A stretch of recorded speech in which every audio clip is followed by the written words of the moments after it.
La récolte 2017 se caractérise globalement par l'obtention de rendements conformes à leur moyenne décennale sur la plupart des productions végétales. Nous serions à 8,6 tonnes de rendement moyen pour le blé en 2017, ce qui est très proche de la moyenne décennale à 8,7 tonnes. Cette récolte restera marquée par de fortes amplitudes, en raison de la sécheresse printanière qui a pénalisé les cultures de printemps à cycle court et, dans une moindre mesure, les rendements des cultures d'hiver, à l'exception du colza, qui réalise un rendement qui est proche de son record historique, à 4,5 tonnes hectares. Ainsi, les rendements ont été pénalisés essentiellement en terre légère et en terre à faible réserve hydrique. A l'inverse, sur le plan de la qualité des productions végétales, nous assistons à une très bonne qualité cette année.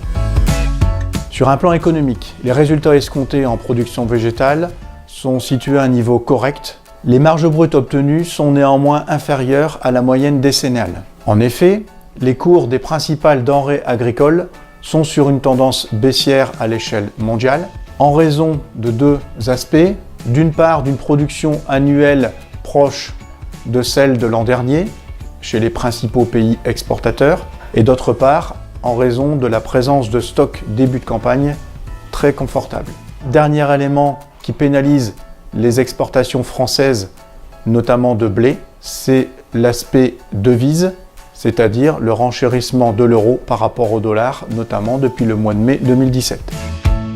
Pour les productions animales, nous assistons à une amélioration significative, tout particulièrement en production laitière. Ceci s'explique par une remontée significative des cours mondiaux, notamment du beurre, depuis près d'un an, avec ainsi un impact positif sur le prix payé aux producteurs de lait. Néanmoins, cette conjoncture demeure fragile à l'échelle mondiale. La réduction du coût alimentaire observée déjà l'année précédente permettra d'améliorer la marge brute de l'atelier lait. Nous serions ainsi proches des 193 € par 1000 litres. Sur le plan financier, les résultats économiques obtenus vont permettre d'améliorer la situation financière car les besoins annuels seront couverts, c'est-à-dire les annuités, les frais financiers de trésorerie et prélèvements privés. Il en résulterait également un reliquat financier légèrement positif qui permettra d'améliorer la trésorerie et le fonds de roulement.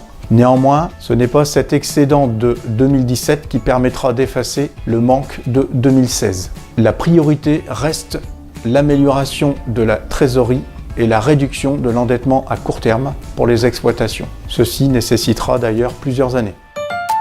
Suite à cette récolte 2017, les actions à mener seront les suivantes. Lorsque la trésorerie est déficiente, il sera nécessaire de bâtir un véritable budget d'assainissement de la trésorerie afin de l'améliorer sur les années à venir. Afin de dégager des marges de manœuvre financières significatives, il est nécessaire de bâtir un plan stratégique qui vise soit à accroître les ressources dégagées par l'exploitation, c'est-à-dire le BE, soit à réduire son besoin de BE.